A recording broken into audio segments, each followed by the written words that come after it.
The cards hit the table with the sound of death itself. In the smoky back room of Murphy's Saloon in Copper Ridge, Arizona Territory, 1887, 5 men sat around a poker table that had seen more blood than the town's cemetery. The pot in the center had grown beyond anything the dusty frontier town had ever witnessed. Nearly $3,000 in gold coins, crumpled bills, and property deeds. But it wasn't the money that made the air thick with tension. It was what Silas Blackwood had just thrown into the center of the table alongside his cards. Before we jump back in, tell us where you're tuning in from. And if this story touches you, make sure you're subscribed, because tomorrow I've saved something extra special for you. A piece of paper, a deed of ownership, for a human being. The afternoon sun blazed mercilessly through the grimy windows of Murphy's Saloon, casting long shadows across the weathered floorboards. Copper Ridge was the kind of place where men came to disappear, where questions weren't asked and answers weren't given. The town had sprung up around a copper mine that had played out 2 years prior, leaving behind a collection of desperate souls, clinging to whatever scraps of fortune they could find. Silas Blackwood sat at the head of the poker table like a king, surveying his domain. At 42, he was a man who had built his empire on the suffering of others.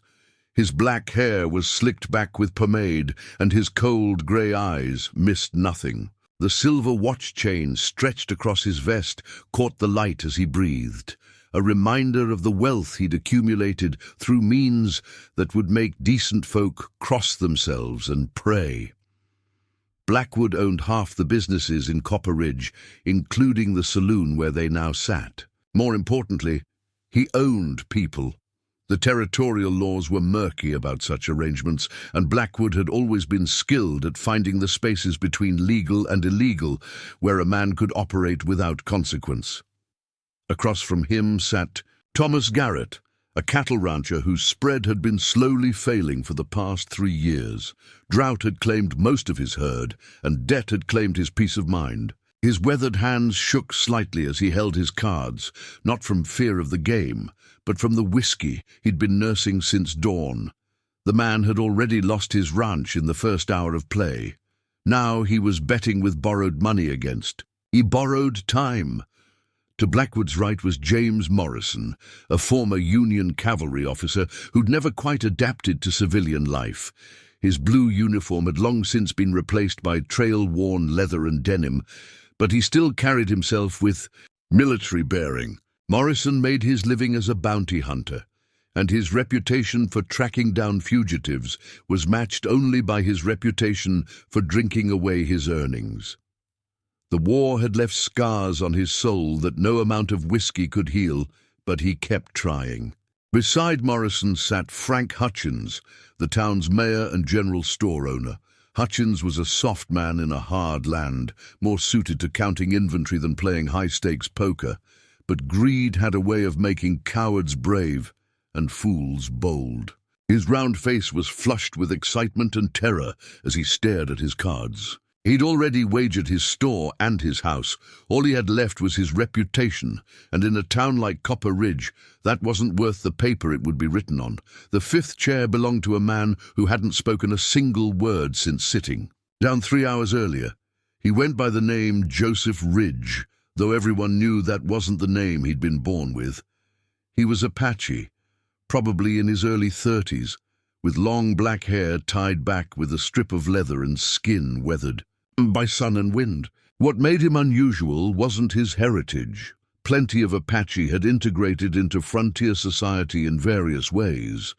What made him remarkable was his complete silence.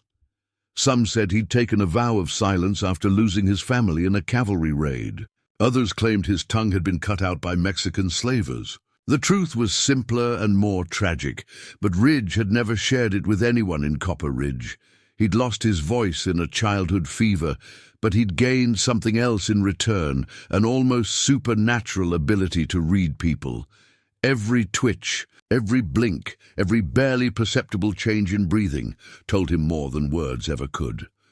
Ridge had drifted into Copper Ridge 6 months earlier, working odd jobs and keeping to himself. He lived in a small cabin on the outskirts of town, and most folks had learned to communicate with him through gestures and written notes. What surprised everyone was how quickly he'd taken to poker. The man couldn't speak, but he could play. Cards, like he'd been born to it.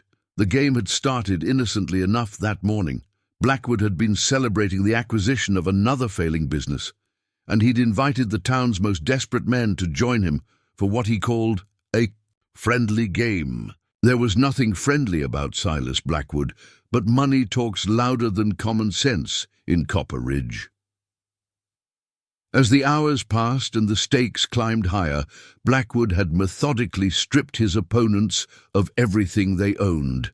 Garrett's a ranch, Morrison's horse and weapons, Hutchins' businesses, all had been fed into the ever-growing pot.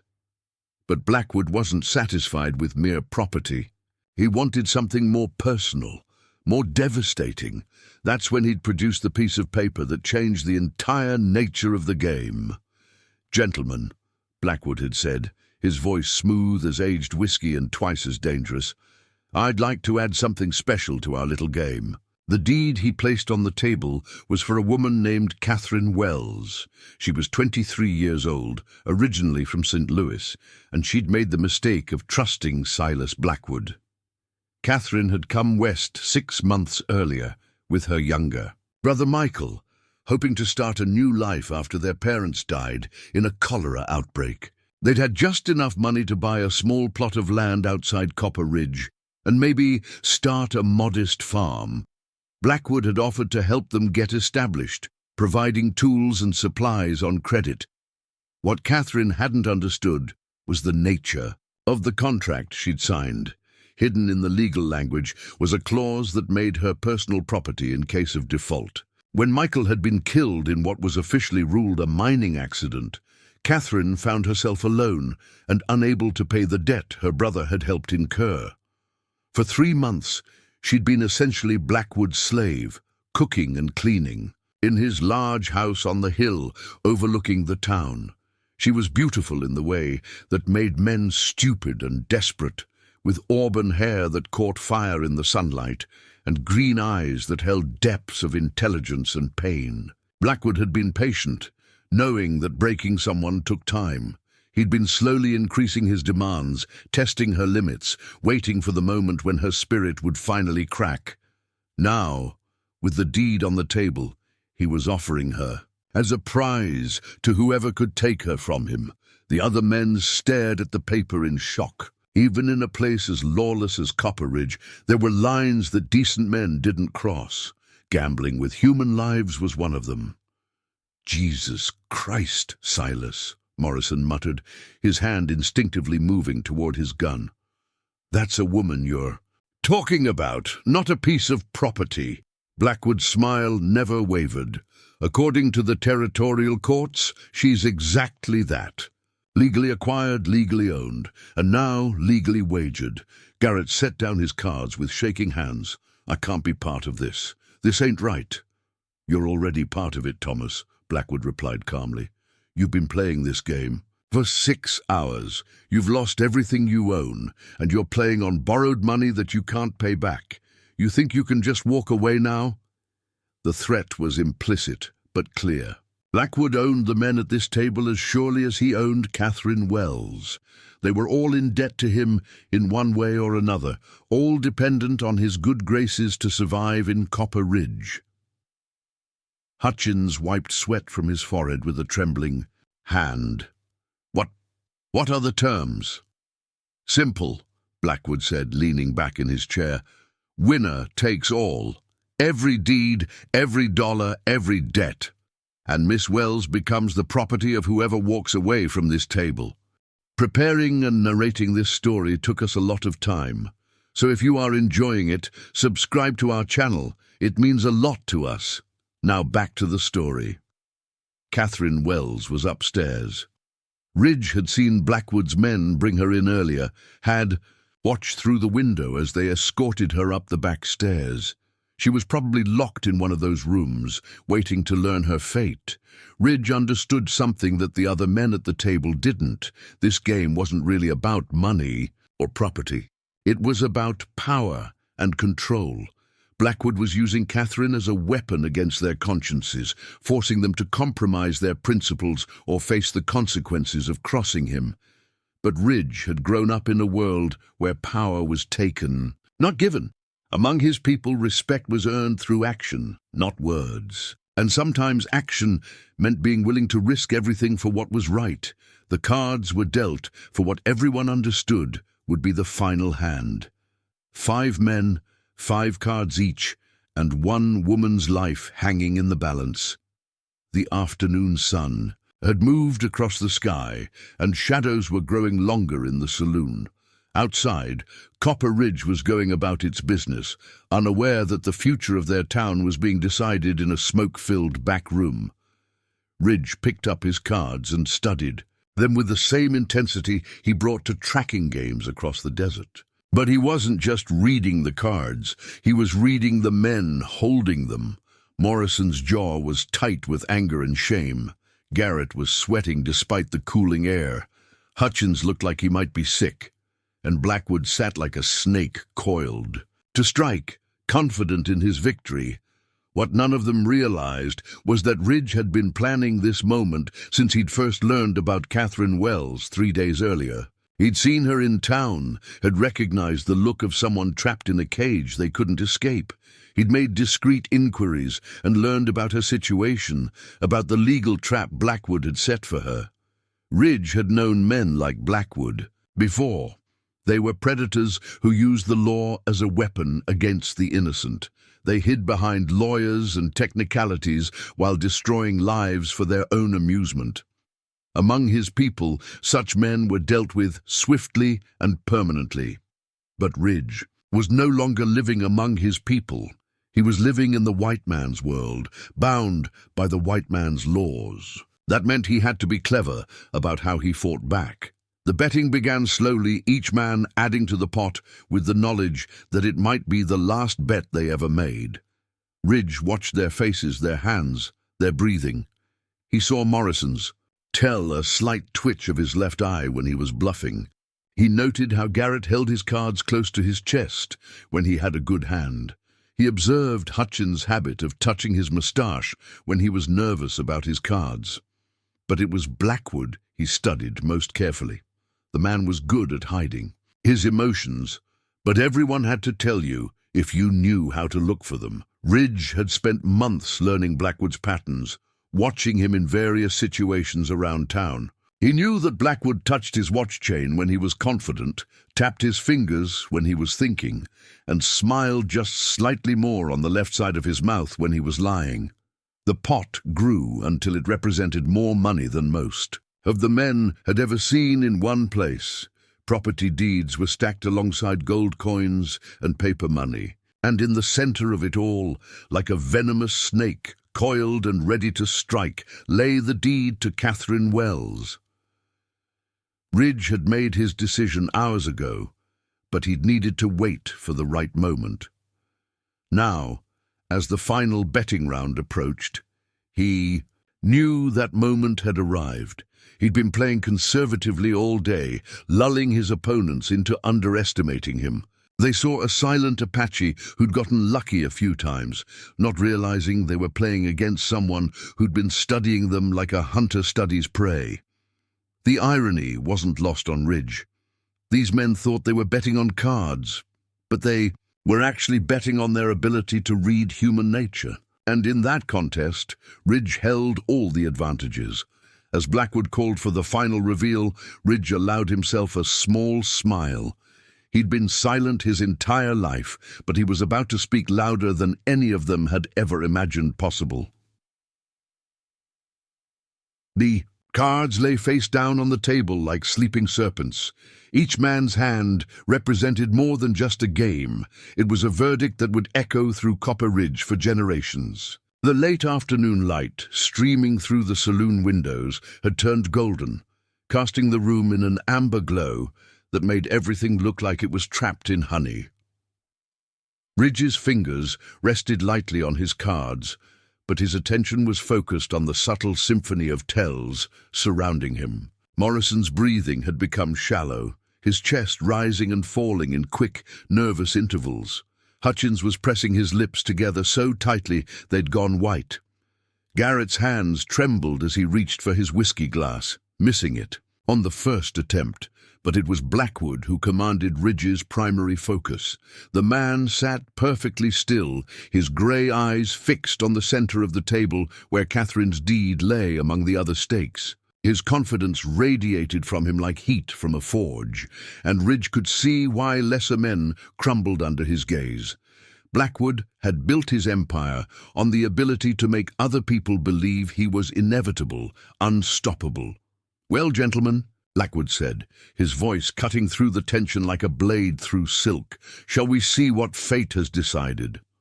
Morrison was the first to reveal his hand, laying down 3 queens with the resignation of a man attending his own funeral. It was a strong hand by most standards, but in a game where lives hung in the balance, it felt inadequate. Hutchins followed, his pudgy fingers shaking as he revealed a straight 5 through 9 of mixed suits. The mayor's face brightened slightly, hope flickering in his eyes like a candle in a windstorm.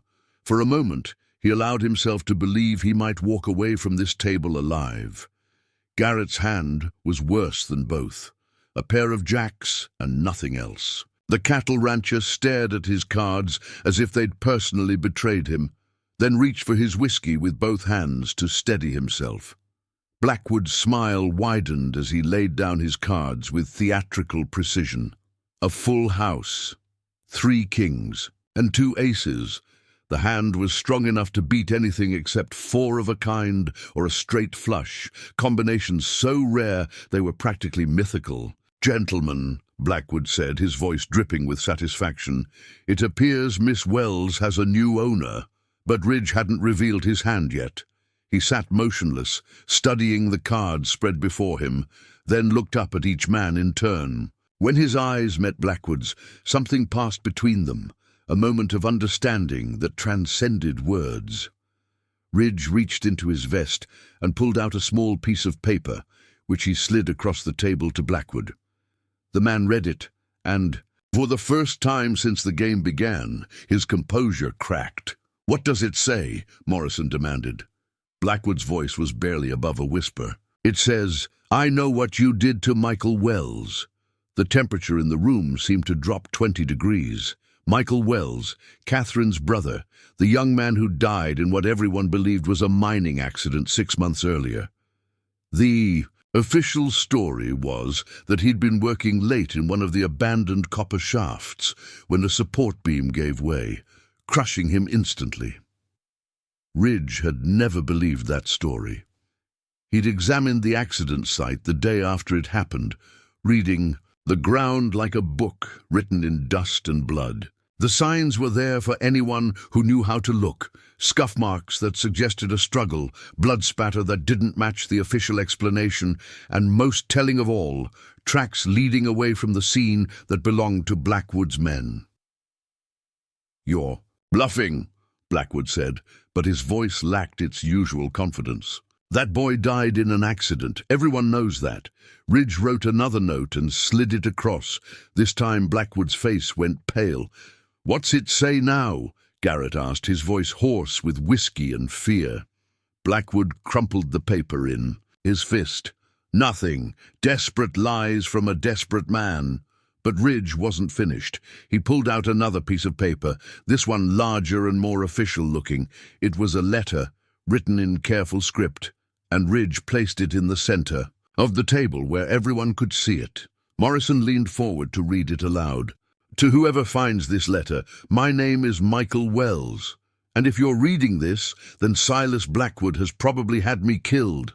I've discovered that he's been using legal documents to trap families into debt slavery, and I have proof of his crimes hidden in—" "Enough!" Blackwood's voice exploded across the room as he lunged forward to grab the letter, but Ridge was faster, his hand clamping down on Blackwood's wrist with surprising strength. The 2 men locked eyes across the table, and for a moment the saloon, was dead silent except for the sound of their breathing. Then Blackwood slowly settled back into his chair, his face a mask of controlled rage. "Where did you get that?" he asked quietly. Ridge retrieved the letter and wrote a quick response, sliding it across the table. Blackwood read it, and his jaw tightened. "He says he found it in Michael's cabin after you had it searched," Morrison read over Blackwood's shoulder. "Hidden in a place your men didn't think to look." Ridge had been investigating Michael's death for months, piecing together the truth from fragments of evidence and whispered conversations. The young man had been brighter than Blackwood had given him credit for, and he'd figured out the game before it was too late. Michael had been gathering evidence of Blackwood's illegal activities, planning to take it to the territorial authorities. Blackwood had discovered the threat and acted swiftly. The mining accident had been staged, but not perfectly. There were always traces left behind for those who knew how to read them. "Even if that's true," Blackwood said, his voice steady again, "it doesn't change the fact that you haven't shown your cards yet. And without a better hand than mine, all you have is a dead man's paranoid fantasies." Ridge nodded slowly, acknowledging the truth of Blackwood's words. Evidence of murder was meaningless if he couldn't survive to present it. He reached for his cards, but instead of revealing them, he stood up from the table. The other men watched in confusion as Ridge walked to the window overlooking the main street of Copper Ridge. The town was settling into its evening routine. Shopkeepers closing their doors, children being called in for supper, horses being led to the livery stable. It was a peaceful scene that belied the violence simmering just beneath the surface. Ridge turned back to the table and wrote another note, this one longer than the others. When he finished, he placed it in the center of the table next to the letter. Morrison read it aloud. "I've been watching all of you for months. I know about your debts, your secrets, your crimes.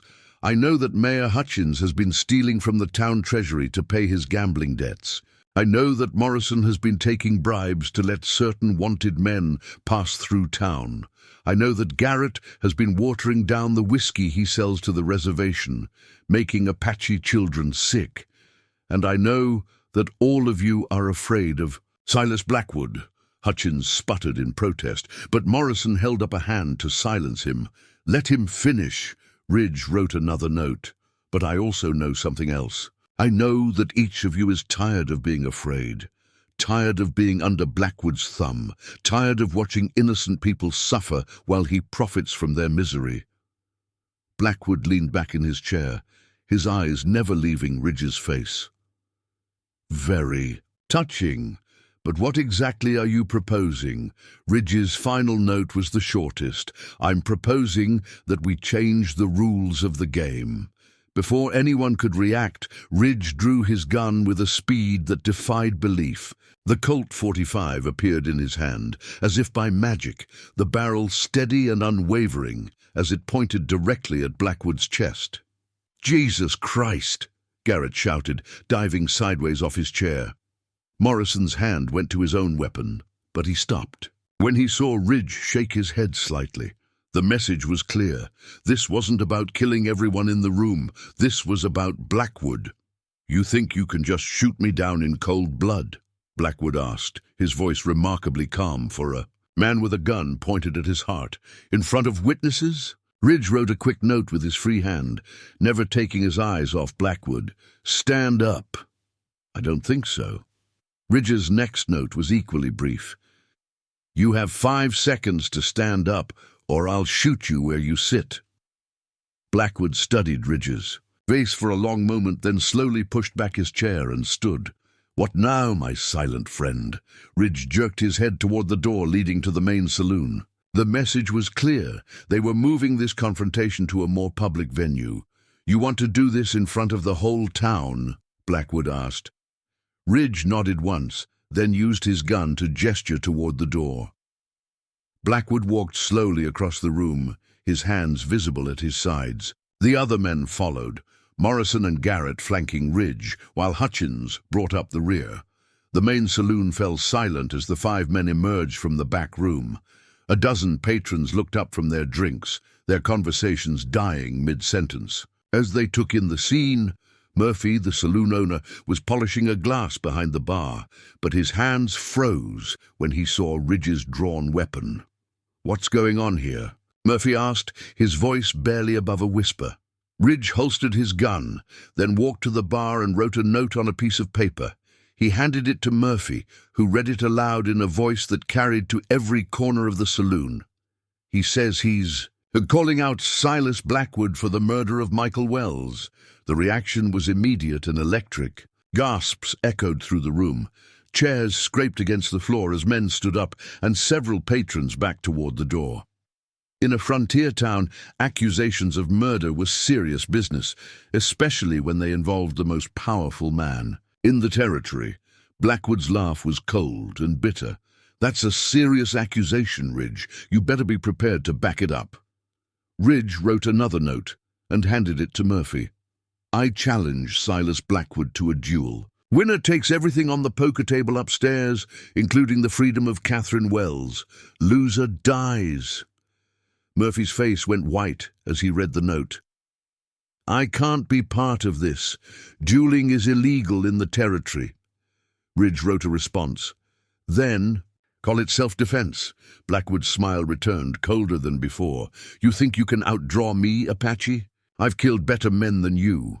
Ridge didn't respond with words. Instead, he walked to the center of the saloon and turned to face Blackwood.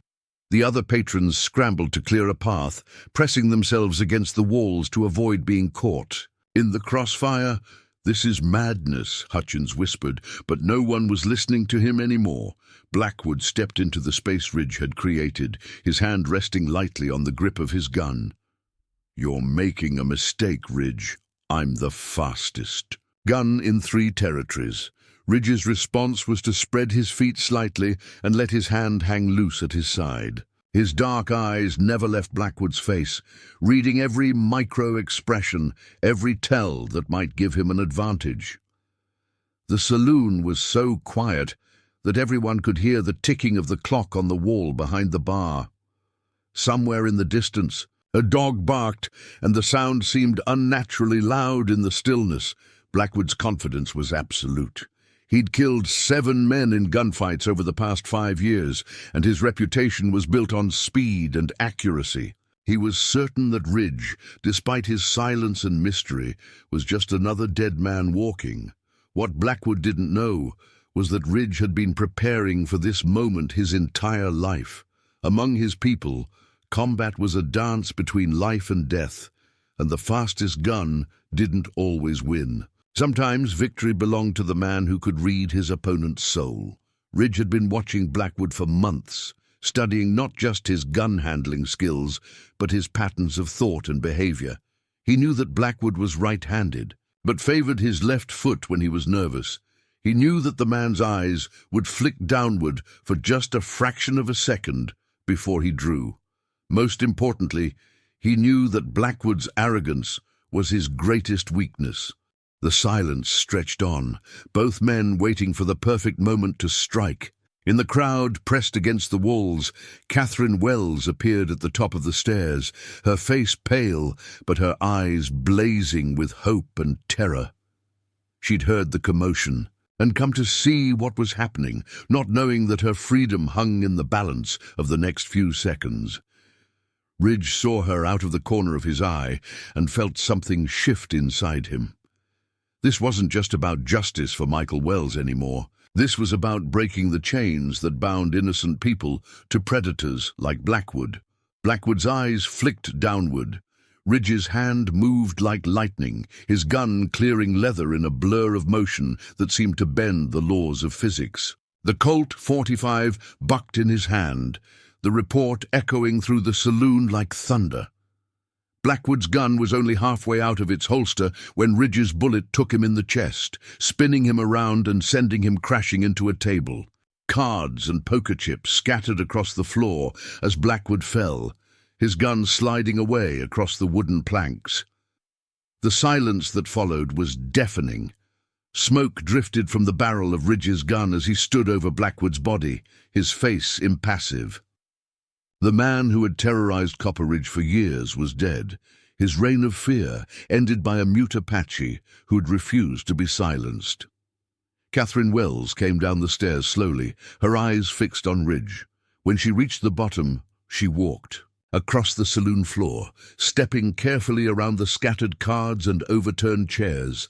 She stopped in front of Ridge and looked up at him, tears streaming down her face. "Thank you," she whispered. Ridge holstered his gun and reached into his pocket, pulling out the deed that had been wagered in the poker game. Without hesitation, he tore it in half and let the pieces fall to the floor. For the first time in months, Catherine Wells was free. The echo of the gunshot faded, but its implications reverberated through Copper Ridge like ripples in a still pond. Silas Blackwood lay motionless on the saloon floor, his blood seeping between the wooden planks that had witnessed countless other tragedies. The man who had controlled the town through fear and manipulation was dead, but his death created a vacuum that nature and human greed would rush to fill. Ridge stood perfectly still, his smoking gun now holstered, watching the faces around him transform from shock to calculation. In frontier towns, power changed hands quickly, and already he could see the wheels turning behind various sets of eyes. Murphy, the saloon owner, was eyeing the scattered poker chips and wondering who would pay the bar tab Blackwood had run up. Mayor Hutchins was probably calculating how much of the stolen treasury money he could blame on the dead man. Even Morrison, despite his military bearing, was clearly wondering if Blackwood's bounty hunting contracts would transfer to him. But it was Catherine Wells who commanded Ridge's attention. She stood among the torn pieces of her ownership deed, her green eyes bright with unshed tears of relief and something deeper, a recognition that her nightmare was ending, but uncertainty about what would come next. Freedom was a gift she hadn't dared hope for, and now that it was hers, she seemed almost afraid to breathe lest it disappear. The saloon doors swung open with a bang that made everyone jump. Sheriff Daniel Crawford stepped inside, his hand resting on his gun butt, his weathered face taking in the scene with practiced eyes. Crawford was one of the few men in Copper Ridge who hadn't been completely under Blackwood's thumb, mainly because he'd been elected before Blackwood's rise to power, and had managed to walk the narrow line between cooperation and corruption. What happened here? Crawford's voice cut through the tension like a hot knife through butter. Nobody spoke for a long moment. Then Murphy cleared his throat and gestured toward the body. "Silas Blackwood is dead, Sheriff. Shot in a fair fight." Crawford's eyes found Ridge, taking in the Apache man's calm demeanor and the gun at his hip. "You do this, Ridge?" Ridge nodded once, then pulled out a piece of paper and began writing. When he finished, he handed the note to Crawford, who read it aloud. "Self-defense." He drew first. "There are witnesses." "That's a lie." The voice came from the top of the stairs, where Vincent Torres, Blackwood's foreman, had appeared with two other men. Torres was a hard-faced Mexican with scars across his knuckles and a reputation for violence that rivaled his dead boss. Blackwood never drew his gun. This Apache murdered him in cold blood. The saloon erupted in angry voices as people took sides. Some had witnessed the fight and knew Ridge was telling the truth. Others, either out of loyalty to Blackwood or fear of Torres, supported the foreman's version of events. Crawford raised his hand for silence, his voice booming over the chaos. "Everyone shut up. Torres, you weren't even in the room when it happened. I want to hear from people who actually saw what went down." Morrison stepped forward, his military training evident in his straight posture and clear voice. "Sheriff, I was sitting at that poker table when it happened. Blackwood reached for his gun first. Ridge was faster, that's all." "I saw it too," said Frank Dobson, a merchant who'd been drinking at the bar. "Blackwood went for his iron, but the Apache was quicker. Fair fight, far as I could tell." Torres descended the stairs slowly, his hand near his weapon. "You're all covering for a murderer. Blackwood was the most important man in this territory. You can't just let his killer walk free. Crawford studied the scene carefully, his experienced eyes noting the position of Blackwood's body, the location of his unfired gun, and the scatter pattern of the poker chips. After 30 years of law enforcement, he could read a shooting scene, like a book. From what I can see, Crawford said finally, this was a legitimate duel between two armed men. No crime was committed here. Torres's face darkened with rage. You're making a mistake, Sheriff. Mr. Blackwood had powerful friends in Santa Fe and Washington. They won't let this stand. Then they can take it up with the territorial courts, Crawford replied calmly. But as far as I'm concerned, justice was served here today. Ridge had been watching this exchange with growing concern. He'd killed Blackwood to free Catherine and avenge Michael Wells. But he was beginning to understand that the man's death would create complications he hadn't fully anticipated. Blackwood's network of corruption extended far beyond Copper Ridge, and there would be others who'd want revenge, or who'd see an opportunity to seize control of his empire. Catherine approached Ridge cautiously, as if he might vanish like a mirage if she moved too quickly. "Mr. Ridge," she said softly, "I don't know how to thank you for what you've done." Ridge wrote a quick note and handed it to her. "You don't owe me anything. You're free now." She read the note and looked up at him with eyes that seemed to see straight through to his soul. But what happens now? Blackwood owned half the businesses in town, held debts on most of the rest.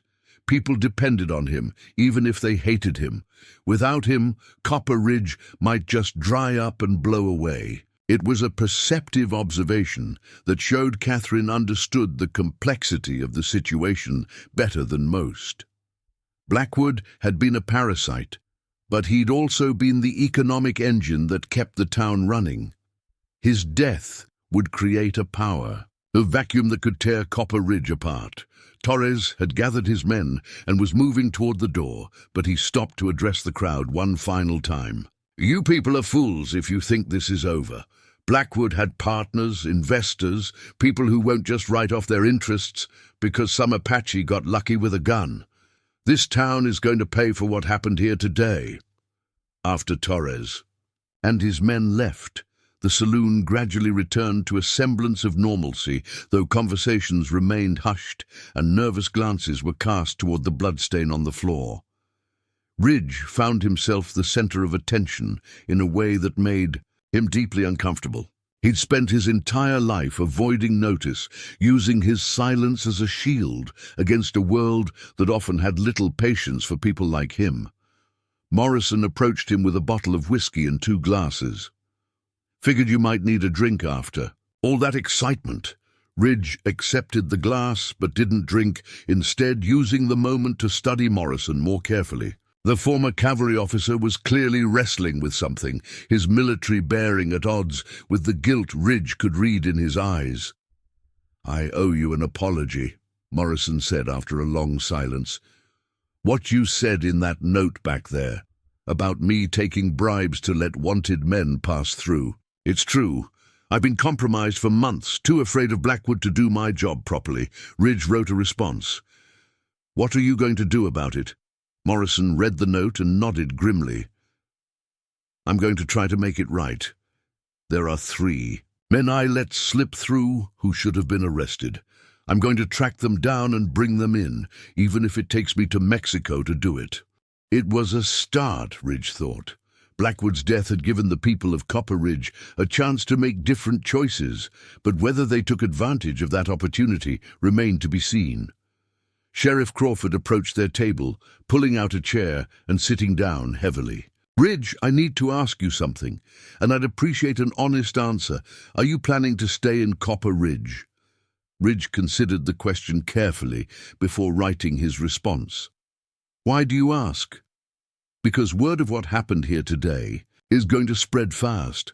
Torres was right about one thing. Blackwood had connections that went all the way to the territorial capital. Some of those people are going to want answers, and they're going to come looking for you." Crawford paused to take a sip of whiskey before continuing. Now I believe you acted in self-defense, and I'll testify to that in any court in the territory. But you might want to consider making yourself scarce for a while, at least until things settle down." Ridge wrote another note. "What about Catherine? Is she safe?" "That's another problem," Crawford admitted. "Legally, her debt to Blackwood probably transfers to his estate. Whoever inherits his property might try to claim ownership of her as well." The sheriff's words hit Ridge like a physical blow. He'd killed Blackwood to free Catherine, but the legal system might trap her again anyway. The realization that his victory might be temporary filled him with a cold rage that surprised him with its intensity. Catherine, who had been listening to their conversation, spoke up quietly. There might be a way around that problem. Both men looked at her with interest, and she continued, "Before Michael died, he'd been investigating Blackwood's business practices. He discovered that many of the contracts Blackwood used were fraudulent. They contained clauses that weren't legal under territorial law. If we could prove that my debt contract was invalid, then I'd be free regardless of who inherits Blackwood's estate." Ridge wrote quickly. "Where is this evidence? Michael hid his papers somewhere safe, but he never told me where. I only know what he shared with me before." Her voice trailed off, the pain of her brother's death still fresh after all. "These months." Ridge studied Catherine's face, seeing intelligence and determination beneath the fear and grief. Michael Wells had been right to trust his sister with parts of his investigation. She had the kind of sharp mind that could see through Blackwood's legal manipulations. "There's something else," Catherine said, her voice barely above a whisper. "Michael wasn't the only one Blackwood trapped with fraudulent contracts. There are at least a dozen families in the area who've been forced into similar arrangements. If we could expose the truth, we could free all of them." The magnitude of what she was suggesting struck Ridge like lightning. This wasn't just about one woman's freedom. It was about breaking an entire system of exploitation that had trapped dozens of innocent people. Mayor Hutchins, who had been hovering nearby trying to overhear their conversation, suddenly approached. The table, his round face was flushed with excitement and nervous energy. "Miss Wells," he said, "I couldn't help but hear what you were saying about fraudulent contracts.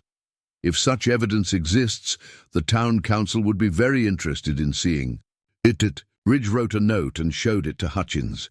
"Why would you help her? You were part of Blackwood's corruption." Hutchins' face reddened, but he didn't deny the accusation. "You're right, I was. Blackwood had enough dirt on me to ruin my life. If I crossed him, but he's dead now, and maybe this is my chance to make amends." Crawford leaned forward, his lawman's instincts engaged. "Hutchins, if you know something about Blackwood's illegal activities, you need to speak up." "I know where he kept his records," Hutchins said quietly. "All his contracts, all his correspondence, everything. It's in a safe in his office at the mining company headquarters." Ridge felt a surge of hope mixed with determination. If they could get access to Blackwood's records, they might be able to expose the full extent of his crimes and free everyone who'd been trapped by his schemes. But even as the plan began to take shape in his mind, Ridge was aware of the dangers they would face. Torres and his men would be guarding Blackwood's interests, and there would be others, lawyers, business partners, territorial officials, who had profited from the dead man's corruption and wouldn't want their own crimes exposed. Catherine seemed to read his thoughts. "It won't be easy," she said. "Blackwood's people won't just let us walk into his office and take what we want." Ridge wrote his response carefully. "Then we'll have to be smarter than they are." As the evening wore on and the saloon gradually emptied, the small group continued planning their next move. They would need help from people they could trust, equipment to break into the safe, and a way to get the evidence to authorities who couldn't be bought or intimidated. But Ridge was beginning to understand that this fight was about more than just freeing Catherine Wells or avenging Michael's death. It was about standing up to the kind of systematic oppression that had plagued frontier communities for decades. It was about proving that even a mute Apache could challenge the established order and win. The night was full of dangers and uncertainties, but for the first time since arriving in Copper Ridge, Ridge felt like he had a purpose that went beyond mere survival. He had become the voice for those who couldn't speak for themselves, the sword of justice for those who had no other defender. And he was just getting started. The copper mine headquarters sat on a hill overlooking Copper Ridge, like a fortress guarding its subjects below. Built from local stone and timber, the three-story building had served as Blackwood's seat of power for over 2 years. Now, in the pale light of dawn, it looked more like a mausoleum, a monument to a dead man's greed that still held the secrets capable of freeing an entire community. Ridge crouched behind a cluster of mesquite bushes 50 yards from the building's rear entrance, studying the guard rotations that Torres had established overnight. The Mexican foreman wasn't taking any chances. He'd posted 6 men around the perimeter and had stationed himself in Blackwood's former office on the 2nd floor, where he could observe the approaches from all directions. Beside Ridge, Catherine. Wells adjusted the brim of her hat to better shade her eyes from the rising sun. She'd insisted on joining the mission despite the obvious dangers, arguing that she knew the building's layout better than anyone except Blackwood himself. For 3 months, she'd been forced to clean every room, dust every surface, and organize every filing cabinet in the place. Torres has men watching the front and back entrances, she whispered, but there's a third way in that most people don't know about. Blackwood had a tunnel dug from the basement to that old mine shaft about 200 yards to the east. He claimed it was for emergency escape, but I think he used it to move things he didn't want people to see. Ridge wrote a quick note. How do you know about the tunnel? I overheard him talking to one of his business partners from Santa Fe. They were discussing how to transport certain sensitive materials without attracting attention from the territorial authorities. Morrison, who was positioned 20 yards to their left, signaled that he'd spotted movement near the main entrance. 2 of Torres's men were making their rounds, their rifles casual but ready. The former cavalry officer had proven surprisingly adept at reconnaissance, his military training serving him well in their current situation. Thomas Garrett had positioned himself near the old mine shaft that Catherine had mentioned, tasked with securing their escape route once they retrieved Blackwood's records. The cattle rancher had sobered up considerably since the previous day's events, and his knowledge of the local terrain made him valuable despite his shaky hands. Even Mayor Hutchins had found a role in their desperate plan. He was back in town, spreading carefully crafted rumors about a supposed territorial investigation into Blackwood's affairs. The goal was to create confusion and misdirection, making Torres's men uncertain about where the real threat might come from. Ridge studied the building through his field glasses, noting details that might prove crucial once they were inside. The stone construction would muffle sounds, but also make movement more difficult. The windows were small and high, designed more for defense than illumination. Most importantly, he could see Torres's silhouette moving back and forth in Blackwood's former office, the man's agitation evident even from a distance.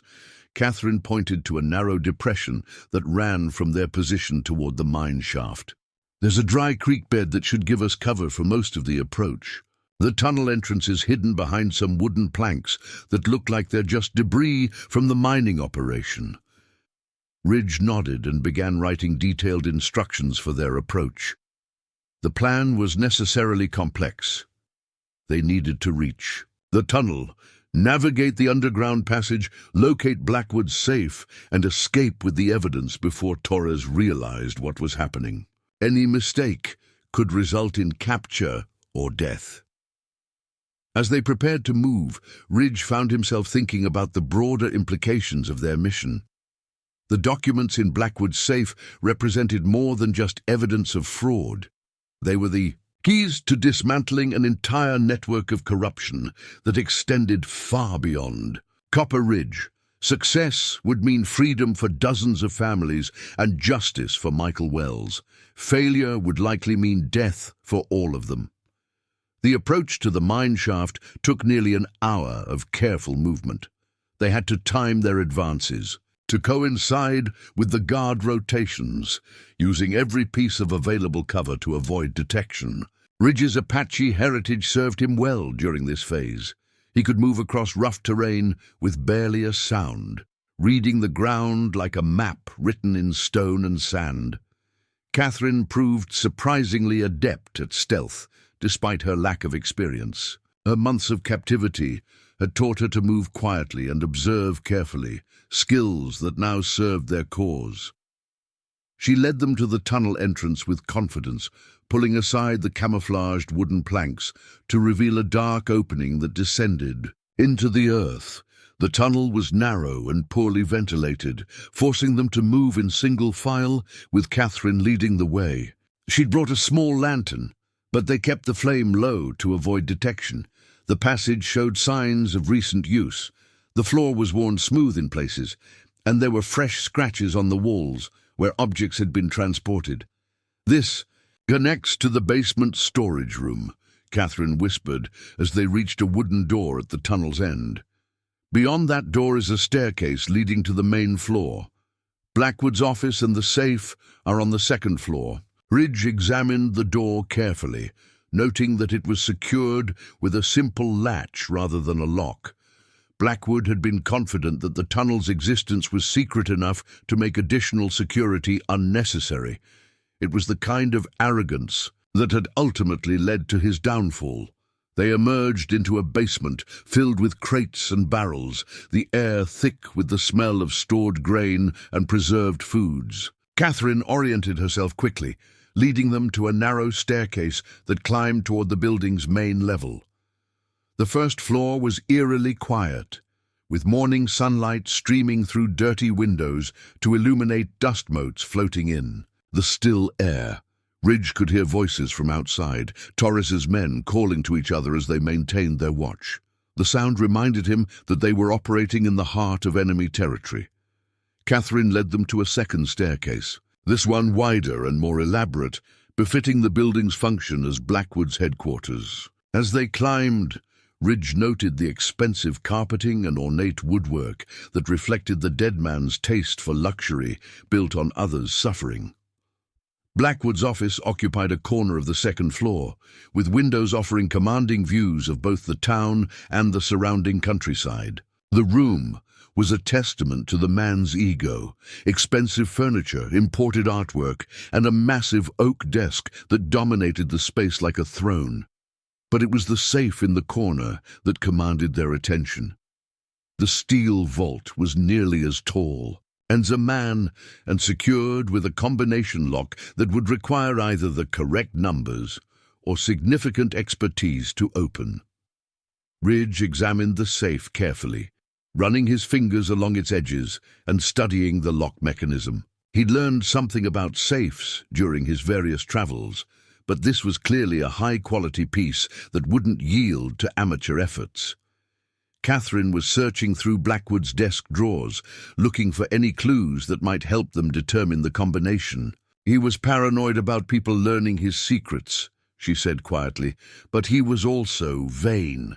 The combination might be something personally significant to him." Morrison had positioned himself by the windows, watching for any sign that their presence had been detected. "We need to move faster," he whispered urgently. "Torres is getting restless down there. He keeps looking up at these windows like he suspects something." Ridge wrote a note. What dates were important to Blackwood? Catherine thought for a moment. He talked about the day he first arrived in Copper Ridge like it was some kind of personal victory. That would have been March 15th, 1885. He also mentioned his birthday occasionally, October 8th, though I don't know what year. Ridge began working with the safe's combination lock, trying various number sequences based on the dates Catherine had provided. The mechanism was well maintained, but showed signs of frequent use, suggesting that Blackwood accessed it regularly. On the fourth attempt, using October 8, 1853, which would have made Blackwood 34, the lock clicked open. Ridge pulled the heavy door wide, revealing stacks of documents, bags of gold coins, and several small wooden boxes that probably contained jewelry or other valuables. But it was the documents that interested them most. Blackwood had been meticulous in his record-keeping, filing contracts and correspondence, in neat folders labelled with names and dates. Ridge began pulling out files, while Catherine organised them into categories. "Here's my contract," Catherine said, her voice tight with anger as she read through the legal language that had trapped her. "And here's the one for the Patterson family. They lost their farm last year. My God, there are so many of them," Morrison called softly from the window. "Company's coming. Torres and 2 men are heading for the front entrance. We've got maybe 5 minutes before they reach this floor." Ridge worked faster, stuffing the most important documents into a leather satchel Catherine had brought for the purpose. They couldn't take everything, but they could take enough to prove the pattern of fraud and forgery that had characterized Blackwood's operations.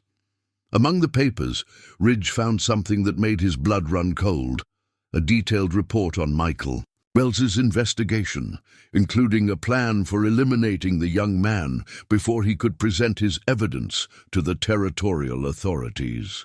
The document was signed by Blackwood and countersigned by Torres, making both men complicit in murder.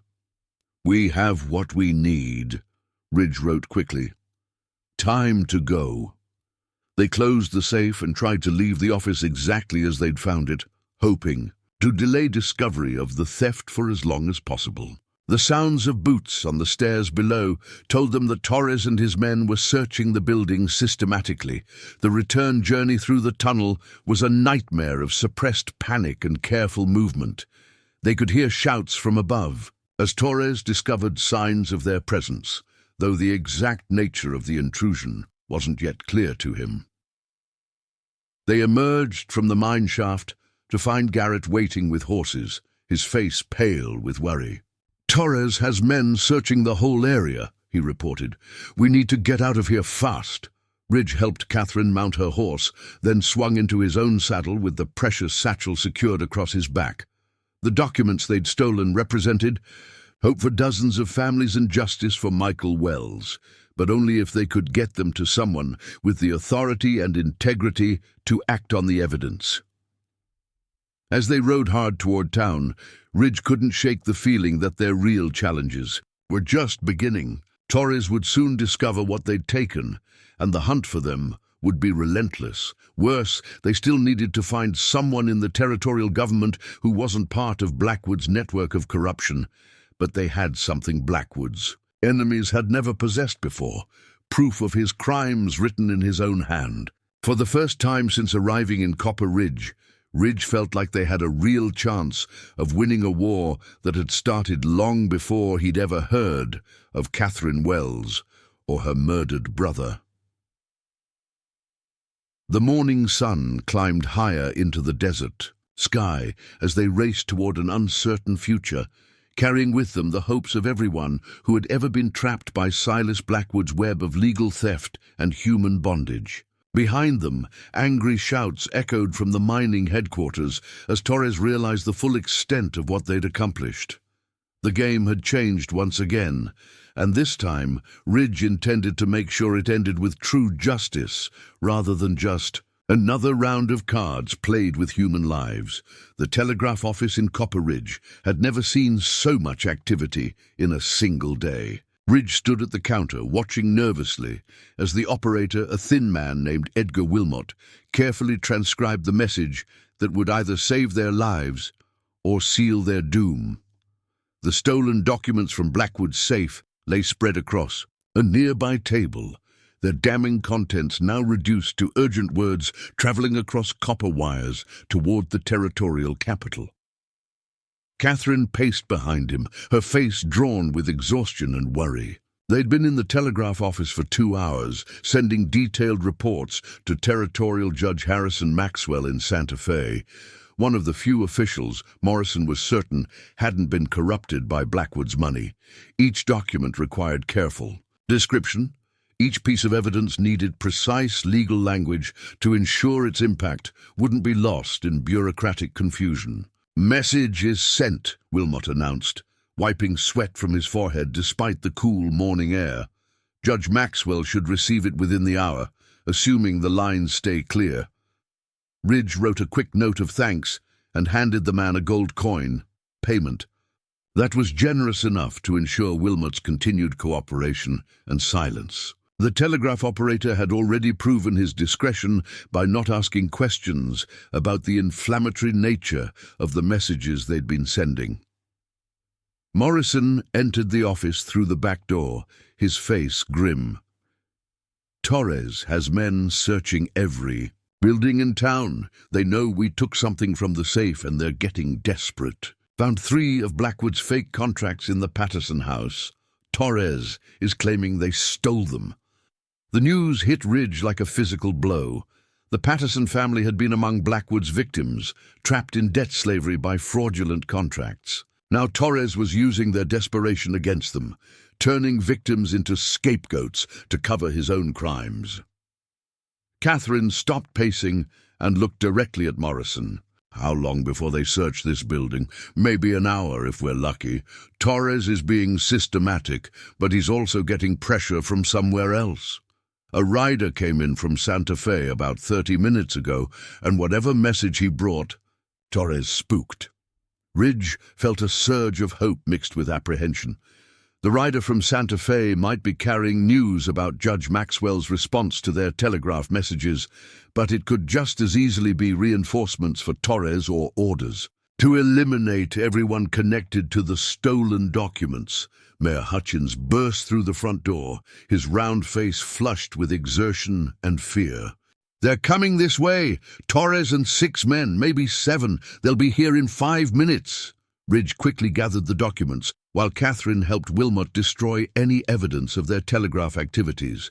The operator moved with surprising efficiency, burning the message drafts and cleaning the transmission logs that might indicate what they'd been doing. "There's a root cellar behind my house," Hutchins offered. "It's not much, but it might keep you hidden until help arrives." Ridge shook his head and wrote a quick note. "No more hiding. Time to face this directly."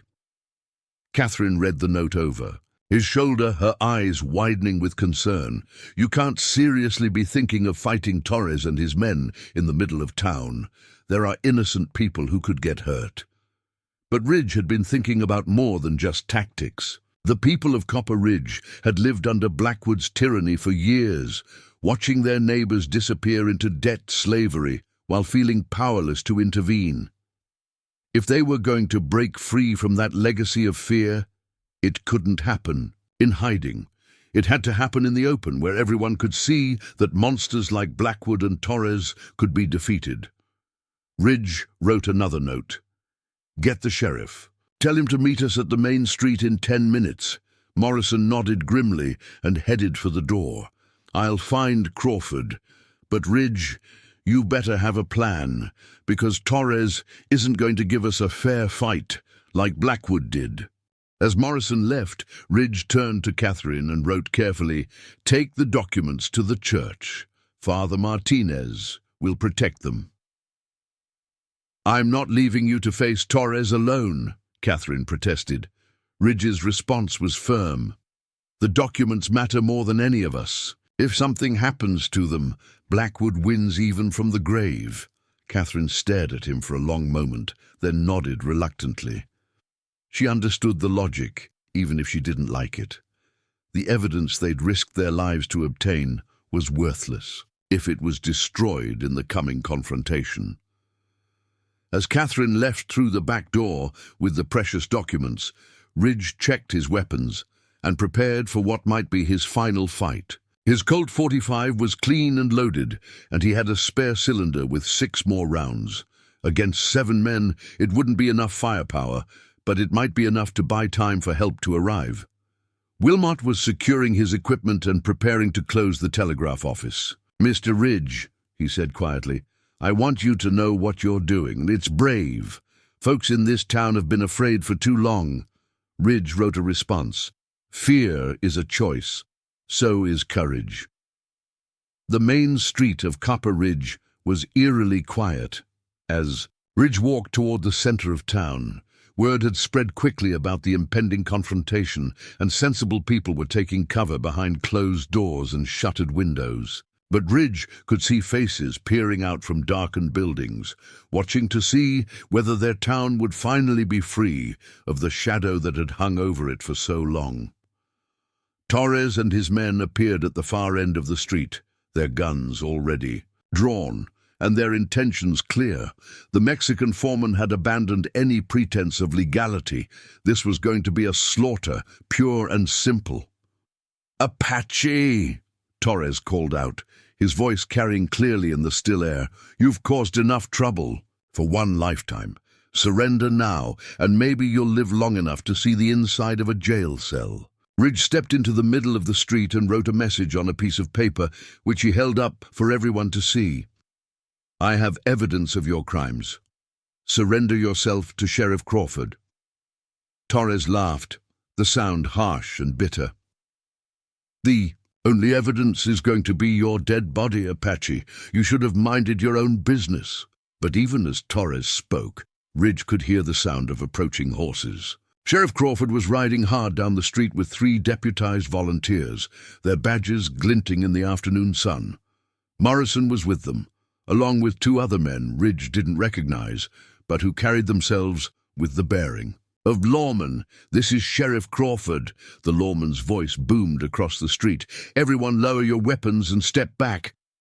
Torres's men hesitated, uncertain whether to follow their foreman's orders or respect the sheriff's authority. In that moment of confusion, Ridge saw his opportunity. His gun appeared in his hand with lightning speed, the first shot taking down the man closest to Torres before anyone could react. The street erupted into chaos as gunfire exploded from multiple directions. Ridge dove behind a water trough as bullets splintered the wood around him. He could hear Crawford and his men engaging Torres's gang from the other end of the street, but the crossfire was intense and deadly. Rising from cover, Ridge spotted Torres himself, taking aim at Sheriff Crawford from behind a hitching post. Without hesitation, Ridge sent a bullet spinning toward the foreman, catching him in the shoulder and spinning him around. But Torres was tougher than he looked. Despite his wound, he managed to return fire, his bullet passing so close to Ridge's head that he could feel the wind of its passage. The gunfight lasted less than 3 minutes, but it felt like an eternity. When the smoke finally cleared, 4 of Torres's men lay dead or wounded in the dust. Torres himself was on his knees, clutching his wounded shoulder, while Sheriff Crawford held a gun on him. One of the men Ridge hadn't recognized earlier walked over to Torres and pulled out an official-looking document. "Vincent Torres, you're under arrest by order of Territorial Judge Maxwell for conspiracy, fraud, and murder." The man introduced himself as Deputy Marshal Robert Flynn, sent from Santa Fe in response to the telegraph messages Ridge and his allies had transmitted. Judge Maxwell had acted with remarkable speed, authorizing arrests and sending federal support to ensure that justice was served. As Torres was led away in chains, Ridge noticed that a crowd had gathered despite the danger. The people of Copper. Ridge had emerged from their hiding places to witness the end of the reign of terror that had gripped their community. Catherine appeared at Ridge's side, having returned once the shooting stopped. "It's over," she said softly, wondering in her voice. It's really over. But Ridge knew that while this battle was won, the war for justice was far from finished. The documents they'd recovered would need to be presented in court, testimony would need to be given, and the complex web of Blackwood's corruption would need to be carefully unraveled. Marshal Flynn approached them with a serious expression. "Miss Wells, Mr. Ridge, Judge Maxwell wants to see you both in Santa Fe as soon as possible. He's calling a special territorial hearing to address the evidence you've provided." Catherine nodded eagerly. "When do we leave?" "Tomorrow morning. But I should warn you, word of what happened here is going to spread fast. Blackwood had associates throughout the territory, and some of them aren't going to be happy about their operations being exposed." Ridge wrote a note. "How many families were affected?" Flynn consulted a document. "Based on your evidence, we've identified at least 37 families across 4 counties who were trapped by fraudulent contracts. Judge Maxwell is prepared to void all of them and order restitution where possible." The magnitude of their victory was beginning to sink in. 37 families would regain their freedom, their property, their dignity. Children would grow up free instead of in bondage. The cycle of exploitation that had powered Blackwood's empire would finally be broken. That evening, as Copper Ridge celebrated its liberation with impromptu gatherings in the saloons and streets, Ridge found himself sitting alone on the porch of the boarding house where he'd been staying. The events of the past few days felt like a lifetime, and he was still processing the reality that they'd actually succeeded. Catherine joined him on the porch, carrying 2 cups of coffee. "A penny for your thoughts," she said, settling into the chair beside him. Ridge wrote carefully, "I keep thinking about your brother. He started this fight. We just finished it." Catherine nodded, tears glistening in her eyes. "Michael would be proud of what we accomplished. He always believed that truth and justice would triumph if good people were willing to fight for them." "What will you do now?" Ridge wrote. "Judge Maxwell offered me a position helping other victims of fraud cases throughout the territory. Apparently, there are more men like Blackwood out there, and they need someone who understands how these schemes work." It was fitting, Ridge thought. Catherine had suffered under Blackwood's system, but she'd also learned how to fight it. Her knowledge and determination could help countless others escape similar traps. "What about you?" Catherine asked. "Will you stay in Copper Ridge?" Ridge considered the question carefully before writing his response. "This town doesn't need me anymore. But there are other places that might." Catherine smiled, understanding his meaning. "You're going to keep fighting, aren't you? Keep helping people who can't help themselves." Ridge nodded once, his decision crystallizing as he wrote it down. Someone has to. As the celebration continued in the streets below, Ridge felt a sense of peace that had eluded him for most of his life. He'd found his calling in the most unlikely place, discovered that even a mute Apache could change the world if he was willing to risk everything for what was right. Tomorrow they would ride to Santa Fe, where Catherine would begin her new career. As an advocate for justice, and Ridge would start planning his next mission. There were other towns, other victims, other predators who thought they were untouchable. But tonight, Copper Ridge was free, and that was enough. 6 months later, the territorial courthouse in Santa Fe buzzed with an energy that hadn't been felt in years. Judge Harrison Maxwell's courtroom was packed beyond capacity, with overflow crowds gathered on the steps outside, all waiting to witness the conclusion of what newspapers across the Southwest had dubbed the Copper Ridge trials.